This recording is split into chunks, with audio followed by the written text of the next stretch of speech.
Whoa. Kia ora, welcome everyone to the Transitional Governance Group for Water Hawke's Bay Limited, now that we've been incorporated. We are live streaming this meeting today. Just give everyone a heads up that we are doing that. Before we start anything at all, I might ask Mayor Wendy if she could lead us in a karakia, please. Kia hora te marino, kia whakapapa pounamu te moana. He hurahi mā tātou I te rangi nei, aroha atu, aroha mai, tātou I e tātou katoa. Hui e, tae ki e. Awesome, kia ora, thank you very much. Well, as I said, welcome everyone to what is, I was calling it the final TGG meeting, but I don't actually think it is, and we'll get on to that in a minute, but it's definitely my final one. I've joined, as I said to you, Central District's Water and had a board meeting there yesterday, so it's appropriate that this is my final meeting for the TGG, but I've got some thoughts after discussing with quite a few of you here how we can keep the TGG going for a while until we set up the Shareholder Council, which there might be a little bit of time lag there. All right, do we have any apologies or leave of absence today at all? No, I think we're good. Excellent, thank you. Conflicts of interest, I disclosed at our last hui on the whichever date that was, 31st of March, that I have joined Central Districts. I'm not feeling any conflicts today at all. Had a board meeting yesterday and it's the same stuff in a different town. So I don't feel any conflicts, but I don't have any additional ones. Does anybody else have any conflicts at all today with the agenda? Awesome, thank you. Look, our minutes were circulated, I think, this morning from the last time we met. That's on me. I should have followed that up quicker, so I do apologise. The last time we met was at Napier on the 31st of March. I have looked through the minutes and then the PX excluded minutes as well. They looked fine and consistent with the meeting. Did anybody have any comments on those minutes? I think they're pretty solid. Could I get somebody to move those? Thanks, Keith. Get a seconder for those. Michael, excellent, thank you. All those in favour? Carried. Awesome, thank you very much. Look, we've got a pretty short agenda today, and I apologise for the meeting going in the diaries and then out of the diaries. That was me that said, do we really need to have a meeting? And thankfully, my deputy, Keith Price, said, yes, we do, because there are a couple of things we need to tidy up before you are with us no more. So thank you for that advice, Keith. So we are here today. So what I tried to do was, if you wouldn't mind throwing up that slide and get a chance. What I tried to do was my typical slide, but because this is my last meeting, I tried to expand it a little bit in a report, and I deliberately left the recommendations open because I think there are a couple of recommendations that are going to come out of the discussion that we're about to have. So I might just go through the written part of my report and then refer to the bullet points that'll be coming up on the screen. First of all, I guess 1.2, congratulations to you all. You have agreed to sign the shareholders agreement and adopt the constitution for the company. So congratulations to you all for doing that. My question, I was just going to ask, have we actually signed those agreements? Where are we at? I just naively assumed they'd be signed already, but I don't think they are.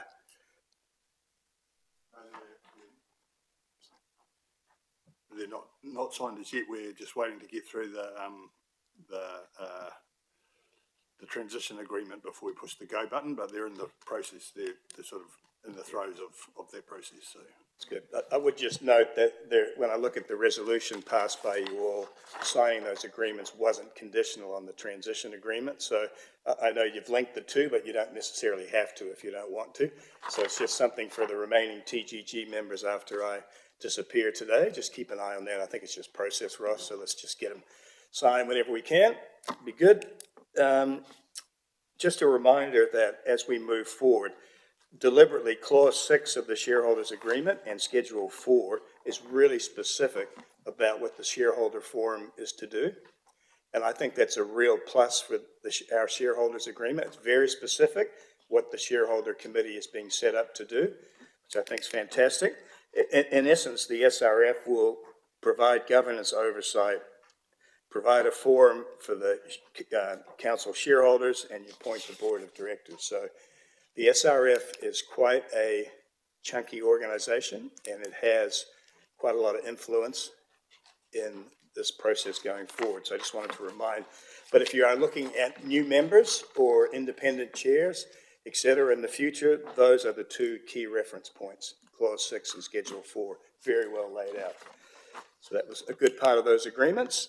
There is a requirement, once those agreements are signed, to advertise for an independent chair for the SRF. That's actually specified in the shareholders agreement. And I just included here for the heck of it, and if I'm honest, ChatGPT helped me with this. Attachment 1 is a draft ad for the SRF chair. My recommendation is that goes out ASAP, because it'll overlap signing all the agreements and stuff. You need to get that out into the wider market.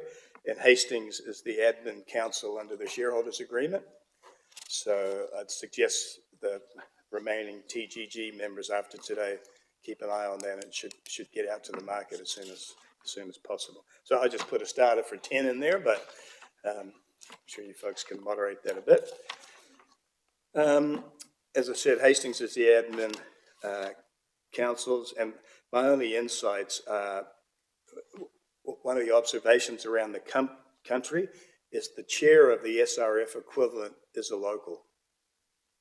I'm not saying you have to do that, but the 4 I'm aware of, all 4 people chairing the equivalent of the SRF are local people.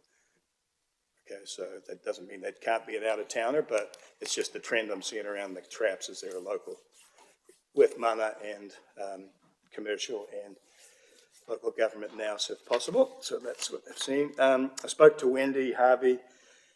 I think there's 3 recruitment search agencies are being requested to provide a pitch for the CE recruitment for Waterhawks Bay Limited. That is pretty standard, again, all around the countryside. The other option is that one of the 3 councils runs the process. People have resisted doing that so that it's as clean as possible. It'll cost you money to do that, but that is quite typical around the country. So I understand those pitches are pending. And I also do understand, have I got the name right? Is it Nexus Advisory that's going to help with the incorporation? Is it Nexus? Yeah, they're pretty well regarded around the countryside, which will be good. We've met 6 times as the TGG, and I genuinely mean it when I say thank you. Productive and positive attitude through this process. There have been many twists and turns, but you all said yes to doing this deal and signing the shareholders agreement, so well done. So thank you all for getting us to this juncture. And I just put a comment in there which really resonated with me. Martin Jenkins was in Napier just prior to their final meeting before signing. And what really resonated with me from one of their partners was saying, this, you're looking at 10 years from now, 20 years from now, 30 years from now. There might be some bumps in the road in years 0 to 3, but if you look out further than that, that's what you're pitching this at, 10, 20, and 30 years. So that really resonated with me. And as I say, I anticipate 1 or 2 recommendations. The first thing I just wanted to tease out with the existing TGG is there'll be a time lag between the TGG and the shareholder forum being stood up. I won't be here as the chair of TGG, and the suggestion I spoke to Mayor Will, Wendy, Keith, et cetera, is I think we need a chair and deputy chair in the interim period for the TGG until that shareholder forum stood up. And in practical terms, for example, if Wendy Harvey wants to pick the phone up, she's not going to be picking it up to me, and she's not going to be ringing 6 of you. So I think we do need to just have a chair and a deputy chair, because I found it invaluable having Keith and Michael and Will to bounce stuff off. So I have done some kind of round robin, a few quick calls, and I was going to propose that Keith chaired the TGG until it's totally cut off and everything's signed, and Michael is the deputy chair of that, and it may be a 6 to 8 week period, maybe shorter depending on when you stand it up. So I'll throw that open for discussion.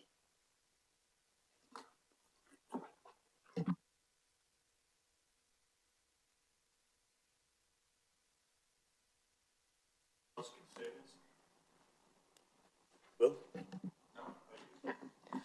I think it makes sense, given that Keith has been the deputy, it makes sense for him to step into the role for now, and I certainly have a lot of faith in my deputy mayor, or he wouldn't be my deputy mayor.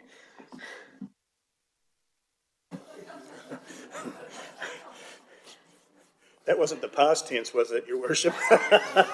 That's good.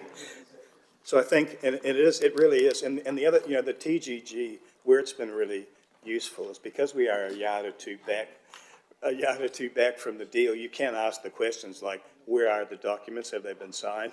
How is the transition agreement going?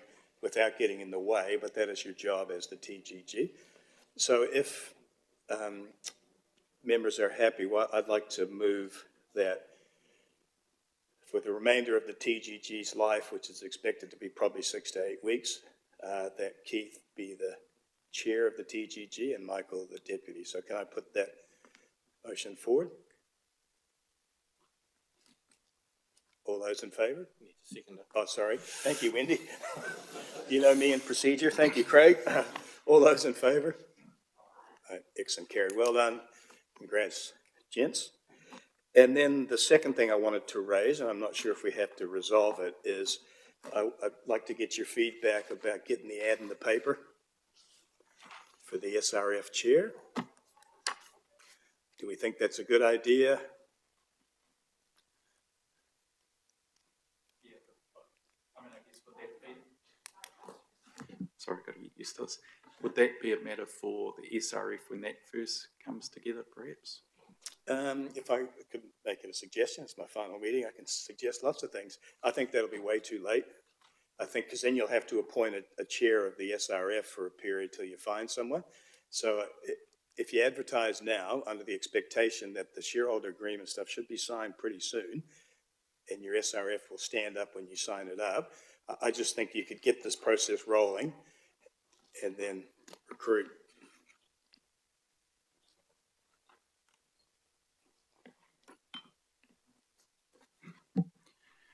Could I suggest that we put that to the chief executives to consider and arrange going forward? You can do, but the SRF, with all due respect, does trump the chief. So if you guys decided that you wanted to do that and instruct the chief executives to do it, you could do that. Or if you want to consult with your chiefs, that's great. But I just think it's just getting an ad in the paper to see if there's interest to be the SRF chair, really. But I'll leave it up to you guys. So let's not resolve it, but I'll leave it as an issue that has to be resolved. And there are some really good people out there, so I don't think you'll have trouble finding someone. But all right, excellent. Let's do that. But I'll just keep an eye on that because it'll run away and it'll be 6 months from now, and you'll still be having to keep appointing yourselves as interims. Because the reason why it's important, the SRF has significant influence over this transaction. For example, when the SRF is stood up and you're interviewing 3 people and you decide on somebody, you don't have to go back to council to consult on that. That's the SRF's call, right? So this will be the first time testing what the SRF's boundaries are. And it's very clear in the shareholders agreement. There's 7 or 8 things that you must go back to council for. Appointing the SRF chair, you may still consult and tell them, but strictly speaking, under your agreements, the SRF can appoint their own chair. So it's that sort of stuff that we'll be getting an understanding of as you go forward as well. So, but all right, I'll leave it to the remaining members just to decide how you do this. It's just a process thing, really, but all good. And then I don't think I had anything much else from my report. So the resolution we've added to is Keith and Michael chair and deputy chair. I just wanted to, on my slides that are on there, I've covered off most of them in the written part. One of the key issues, of course, for the SRF will be to create the statement of expectations, and that's in consultation with council 100%. That's a reserved matter, as it should be. And you'll figure out how to get an interview panel set up suggesting is for 3, but you'll figure that out. And I think it's important, as we discussed, to incorporate the company with the transition plan. I've always been a very strong advocate of having that transition plan. How's that progressing? How are we doing with that? Well, I think the point is, we've received the first draft of it this morning. That's a start. But there's still, for all of the progress that you highlighted, there's still a bit of work to do, I think, before the chief executives who've been delegated by the councils to execute the incorporation, need to work through.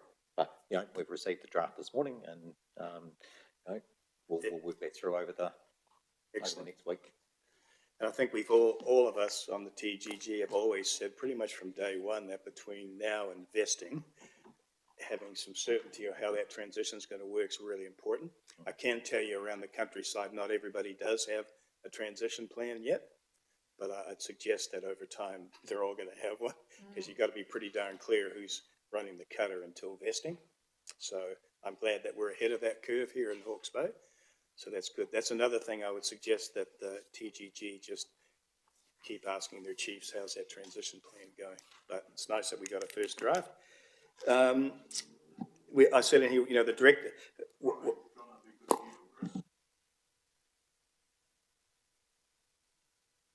Yeah, good point. Yeah, just the process that we've used to get to here, to get to the draft transition agreement. We looked at the original recommendation from the opinion from Simpson and Gresson, where the recommendation to have a transition agreement and the key components of that was. So we used that. We looked at the reference in the PMP that's been approved, which is, there's a paragraph there in terms of just mutual and respective obligations to each other to work together through that process, so that there's clarity from both sides to support each other through that. We've then worked with the council project leads. Bevan in particular has been holding the pen on that. We've had a draft go out. We've had the people that we've been using from DIA to advise on that, and we've used some DIA templates in terms of some of the various segments. We've had Simpson Grierson piece together the draft that's gone through, so the idea was that we had something that was going to tick most of the boxes in terms of not distract from the feedback and comment on the core aspects of that. And we've used one of our recently appointed workstream leads on the legal and governance, Lady Sinead Hart, who's been doing all the work on this for Waikato Waters, to have a look at that, and made a couple of very small tweaks to that. And then the draft has gone out. So the idea there that there's some, I think 4 or 5 key principles in there, as well as a lot of detail. So the sort of feedback we got was, if we tried to cover everything, it would be this big and not usable. But there are some key aspects that are really critical that you do want some detail on. And then we'll have the principles to go back to for those other aspects. So I'm pretty comfortable with the consultation and process that's gone on to date to get there. But the key one now is the CEs, and went to the advisory board at the same time with you guys today. So that's for get their feedback and comment on that. So we'll just work through that process, and depending on their alignment of feedback and the degree of feedback, we'll just work out the best process to manage that through, to get something that everyone is really key. I just wanted to reference, we've just come from a New Zealand CE Water Services Forum, online forum this morning, and I think those that don't have a transition agreement are going to be getting one pretty shortly. Absolutely. So just that everyone understands, and the relative responsibilities and things change as we get closer and closer to day one. So having clarity around that, I think, is absolutely critical. So getting it right, as everyone knows, is really important. So I think we've got a good solid base, and now let's see what the feedback comes back. And a couple of the council said, hey, look, within that time period, we might need a little bit more time, and that's fine. From my point of view, we get it right. If we try and rush it, we'll be dealing with the fallout or the frustrations or the inefficiencies and ineffectiveness between now and then, and we're all wanting the same thing. So, yeah. So, Thank you. And the other agreement, of course, that starts with a T is the transfer agreement. That's, if you look on the DIA website, there's an 80-page template. And each council signs their own transfer agreement with the company, and it has all the consents, all the assets, all the land. It is a big project. So the water services strategy and the transfer agreement become the two things that I'm sure the team will stay focused on. But the transition agreement, as we've said since day one, is really important. So we are definitely ahead of the curve on many. Quite a few have started working on that transfer agreement because it's big. You're transferring 100 years worth of assets into the new company. So just a heads up that that'll be weeks and weeks and weeks, if not months, to get that ready. Because no one's going to vest or sign that till they're comfortable before July of next year. Probably Sorry. just through you, Sure. Chair, because obviously in the next item, Chris's item, the transition agreements are noted in that. Probably just, so the project leads from the council's received it first thing this morning. So one of the questions I went back to Chris, just giving effect to this group, the TGG, adopted a statement of expectation on the establishment board back in September last year. So I've just asked that the team have just had a look at that just to make sure they're connecting back to what the TGG had previously adopted. So there's probably some work just to do some alignment on that.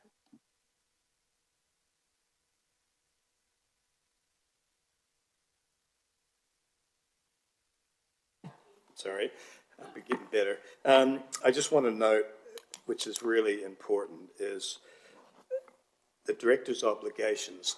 Okay, I know I've raised this before, but we all use the term CCO, which is council controller, which it is, but it's also a limited liability company. So the directors on Water Hawke's Bay Limited have a high duty of care under the Companies Act, which, all due respect, is a higher duty of care than the Local Government Act. So those directors, and whether these existing ones are the enduring ones or whatever, is totally the shareholder council's choice. But you will have directors that will have looking at things through a different lens to a council lens. So it's important that I think we both respect that. Otherwise, it'll just be confrontation, right? So that's another thing that's happening around the country is people are figuring out, well, okay, what are the different sets of obligations? But at law, under the Companies Act, is about the highest threshold you can have in governance. And as I've also said before, there are 40 of these CCOs being set up. The director gene pool is not that deep. You want Hawke's Bay to be perceived as a great CCO, so you attract great directors.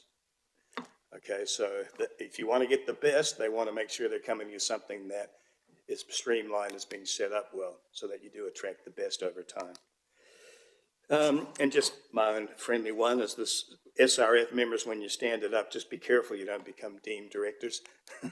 So you've got Simpson Grierson, we're at pains to make sure your terms of reference are a yard or two away from the company, so you can't be caught in that net of being a deemed director.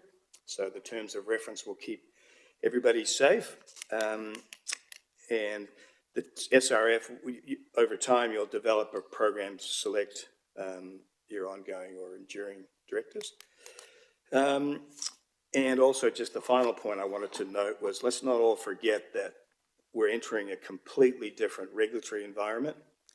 We've got the Commerce Commission over all these water companies, which folks in here that haven't dealt with ComCom before, they are probably the most organized and the most competent, one of the most competent government departments. So they've already published what's going to be required to be done by 2028, information disclosure, cost allocations. So the new company is going to be dealing with the water regulator, Te Amata Arawai, and also the Commerce Commission. So that those tensions will be felt more by the company than council. So all that's going to have to just got to respect each other's position and work together well. Because the end position is to deliver great services, but people's pain points will be a little bit different, I think. So it's kind of all I wanted to sort of close with. Hopefully that's consistent. Were there any, Keith? Just, I was wondering if we could have an action point of some sort to do a timeline of everything we've just talked about, like when we hope to sign the agreements, Yep. what agreements we're going to do, because you made comment about we need to keep at it so we know what's going on. I feel when you've got timelines, it does keep Yeah. things moving. Great and point, Keith. Accountable. That- Is everyone happy with that? Yeah, and there's 3 or 4 key things on that timeline. It's a great point. Excellent, so we'll have that as an action to capture that, good point. So if we hop back to my recommendation, which was to just, you received the report. We've already modified the fact that Keith will be chair and Mike will be deputy chair, as long as the TGG is in existence, which is Nigel's point. And the second action was that we'd create a timeline for the 3 or 4 key things that should be done over the next 6 to 8 weeks. So that's excellent. So with those two, Sorry, through you, Chair, just around who that action is falling upon, is that an action to the chief executives, or, because I'm not sure it's an action on Chris per se, just so we're clear. Yes. probably the chiefs, I'd say. The PSG. So the PSG is still in existence, right? Yeah, PSG is the key one for that. Wendy? Given this is your last chair's report, a moment of acknowledgement for your work. Thank you, John. I'd just like to note that in your final report. Thank you. I'm just really excited you've all signed. Oh, thanks, Chair. Look, I'd just like to echo those comments from you, Wendy, that thank you for your service, and we wish you well in your next role, and hope it all goes well over there. I guess just to close out on all the content of your report and dialogue just then, just note to the whole group here that there is a lot of work to do between now and 1st of July 2027, notwithstanding Chris's comment about, not rushing things and getting them wrong. We certainly don't want that. So just ask that there is, just through that whole period, there remains, meaningful, relationship between all the parties, and with respect to our councils, that contact is primarily our CEs, looking after each of our interests here, and just ask that, that the dialogue and communication remains utmost to ensure that we're all working on this together to reach that one key milestone of 1st of July 2027. And so we just really ask for that going forward from here. I agree, and what you just highlighted too, Will, is that, documents are great, shareholder agreement says you do this, you do that, but we're all humans, and keeping each other in the loop, once everything's vested over and the company is rolling, that'll be a milestone, but leading up to that, there's going to have to be significantly good communication, or it's not going to work. Okay, so I think you're right. But I think my own view is that when the SRF has stood up, and there's 9 of you, and I understand you know who those 9 are, when there's 9 of you, you will have a pretty chunky role of expectations of what to do, but you are there representing the ultimate shareholder, so you'll have to communicate well with council as well, so they don't get concerned. But I think in between now and 1 July 27, it will only work if people are positive and roughly on the same page. So no, thank you for that. You're absolutely right. And it'll have to be measured pace, because there's probably 20 key things that have to be done in 16 months. So, awesome.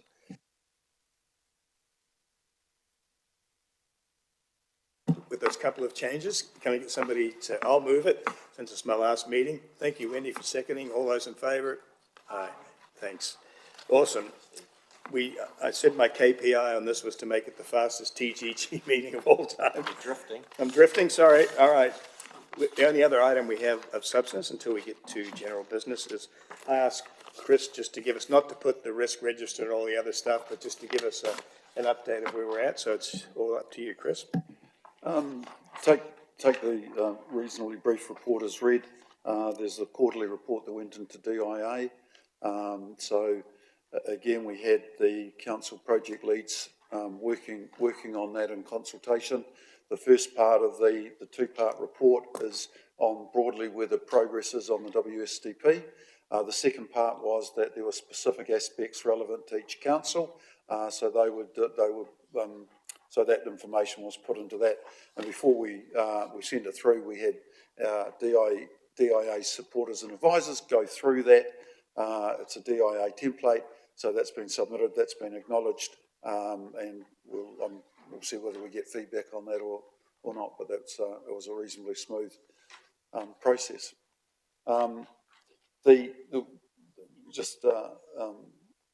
Just following on, and there's three aspects there. The transition agreement we've spoken to, but Will, your point around resource and of progress and management, we've made some really good progress in the resourcing up of the establishment team.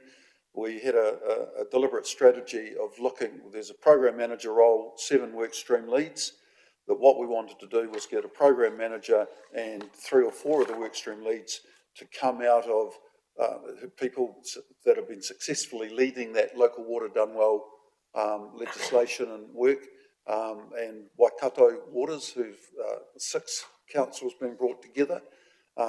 So we identified 5 key people that we wanted, and all of them are coming on board, which is fantastic. So the idea there is that they will be able to know from the big lists of work which are the ones that we need to focus on, which sequence, where are the gotchas, and then we'll be using local resource and seconded resource for those other ones, in particular where there's a high degree of interaction needed with council staff on an ongoing basis. Things like the service management component, the comms and engagement role, and the majority of the work being led in the finance and funding is being done locally as well too. So those have all been agreed in principle. We're targeting our first planning session for 3 days on the 18th of May, bringing all those parties together. We've also picked up 2 very experienced people in the CCO space and with the local water done well space for we've set up a structure called the peer review group. So that's a day and a half a month to just act as a challenge to, in case there's any group think within the team, just to make sure that on fundamental decisions, if we turn left or right, that we're getting a really good diverse view in terms of those really critical decisions. So really excited by that. They're the level 1 roles, and as those workstream leads come in, they'll be fleshing out the program plan and the base operating model. So that's been agreed as a point in time. We've said right from the start that we need that expertise of capability and capacity to work through that. So that'll be a key priority for them.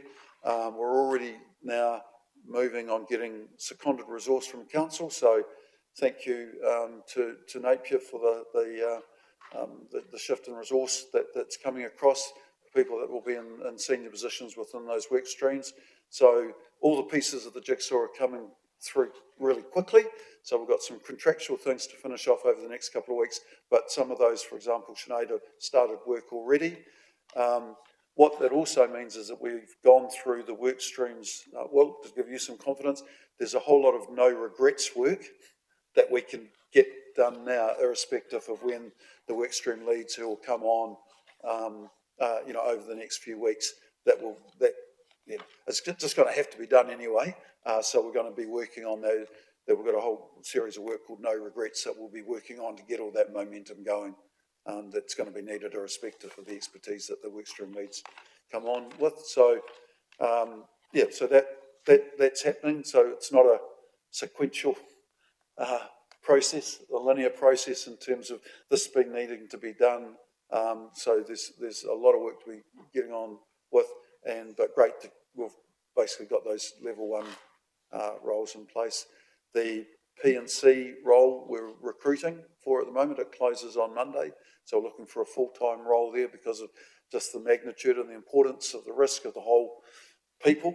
In my experience, mergers and JVs and setups, that comes undone through the people more often than not. So getting that role in place, so all things being equal, that will be expected to be a local person in that role. There's a recruitment process going on there. So the resourcing, really good. Transition agreement we've mentioned. Incorporation date is a byproduct of what we've already spoken about in terms of the transition agreement and what the councils are comfortable with and what the board members are comfortable with, which the chair alluded to in terms of the directorial responsibilities. But we've got a block of work, pre-incorporation readiness for the board that we're working on, so we'll be able to move really quickly. Awesome. Questions for Chris at all? It's a lot of work, seven work streams. It's pretty, yeah. I think through you, Mr. Chair, I just think that's really good to have that update. Really positive that you're getting that infrastructure set up to help you carry out those key tasks. I just note around that, note in the report the Nexus Advisory, I think it is work around the incorporation.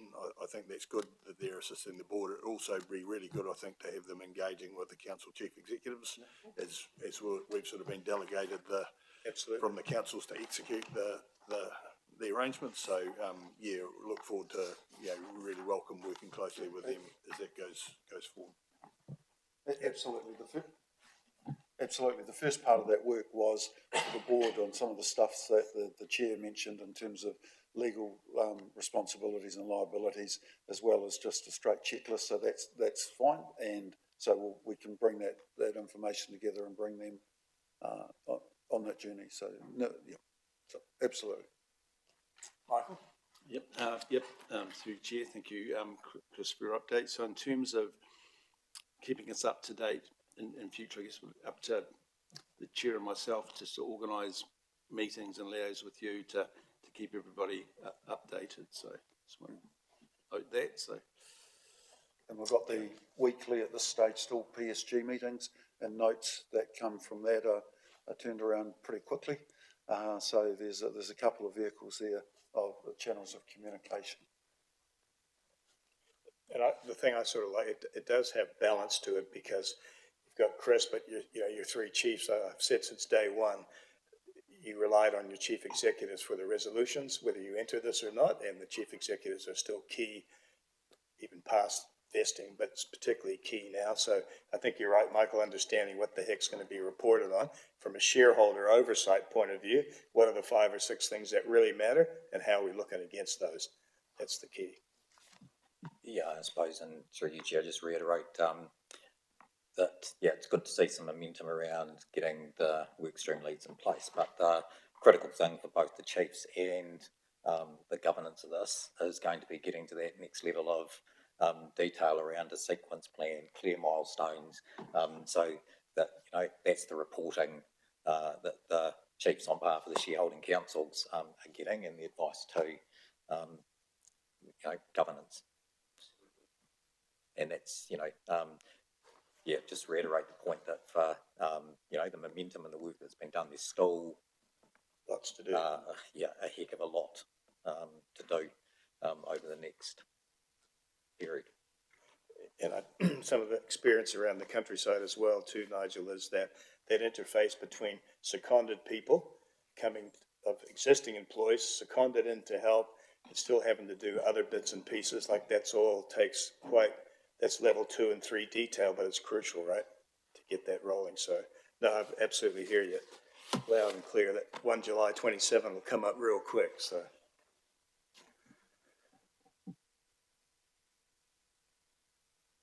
Questions, observations? And I think your idea, Keith, of a timeline's good, and also to, Michael, I would, through the 3 chiefs with Chris, what are we going to get in the future? Because I think getting detailed risk registers and stuff's okay, but I think, as Nigel was saying, the key stuff that really matters, how are we going on that? And if developing tier 2 resource is key, or whatever the key is, we've got to make sure that's in front of the TGG. Ross? Yeah, I think just to back up what's been said around the table, and particularly by Nigel there, is, we're really looking forward to engaging with that next level of detail. We're looking forward to it not just being Chris fronting the PSG, but having, being able to delve into some of those work streams, because he's been in invidious position trying to, drink from the fire hydrant almost. So, we're looking forward to that.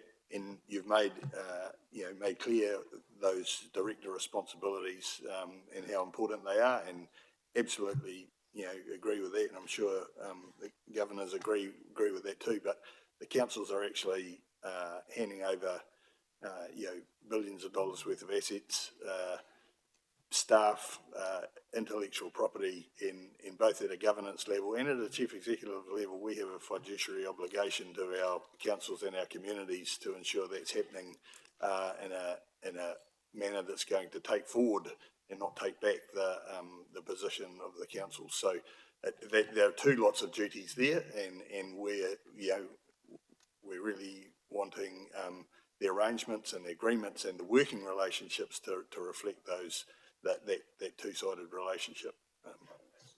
My only observation, I hear you, Ross, all of that has to be from a position of positivity, because the deal signed is going ahead. So everybody has to be pointing the same way and positive. So when you're looking at levels 2, 3, 4 of detail, that can't derail us all both ways, board and through chief executive. So without you guys, the transfer agreement will never be signed because you'll be recommending to the council whether it happens or not. So you've got to be a crucial part of putting this thing together. So, and through you, Mr. Chair, that level of detail, Nigel, was made really clear right from the start that we needed that expertise to come in and take it to that next level. So that's the primary. Sorry, I'm just going to interrupt. I'm sorry, I'm not sure who you are, gentlemen, but you're incredibly distracting in this meeting. There's a lot of cackling going on there and a lot of whispering. Can you just pause that while we're trying to participate in this meeting? Thank you. That's all right. So, we're aligned, and, that's resource that we've wanted to bring in. And the reason that we've been able to move so quickly on those key ones was part of the freeing up of the uncommitted capital, that we're able to start doing the background work on that, so that we've been able to move quickly. So we're all aligned on getting those people into the detail, into the specificity, and then there'll be much more than a single point of contact. So the final thing I was going to say is that's why the heads of agreement is kind of reflected in the shareholders agreement, to provide that balance. The PSG was always crucial during the initial phases. I believe it's still crucial now, because when the rubber hits the road, like the shareholder agreement, when you got a transfer agreement, the chiefs have to be intimately involved in what's in there before they recommend or otherwise to do the deal, which is the final transfer over. So, there are checks and balances right through this, and I'm sure the chief executives will escalate to the TGG or the shareholder forum when it stood up if they've got major areas of concern. That's why we've got that governance level, to protect everybody. So you should just put your hand up if you have major tier 1 concerns, because it's, as Nigel said, there's a heap to do between now and July. And don't forget, good old DIA are still there, requiring quarterly updates, et cetera, saying, well, you said this in your plan, you've signed up, how are you going against that? So there's balances and checks all over, but the bottom line is, like everyone's been saying, just got to get rolling, because there's heaps to do. So, all right, were there any other further discussions before I put Chris's recommendation forward? I'm not sure I recognized you formally, Graham, at the start, so I'll recognize you at the end. Kia ora, how are you? Welcome, it's great to have you along. And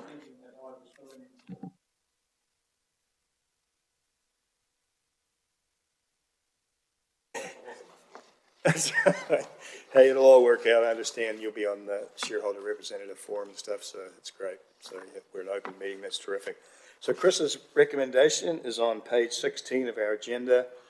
4.2 says that we endorse the attached quarterly. It's kind of a Clayton's endorse, to be honest. It's just a DIA have seen this. It's just happening all around the countryside. So I suggest it's pretty safe for us to endorse this, considering it's already gone out. And the chief saw it, so that should be good. And that we note Chris's update. So can I get somebody to move that recommendation? Thank you, Will. Seconded, Mr. Price. Thank you very much. All those in favour, carried. Were there any items of general business anyone had for today? Awesome. Cool.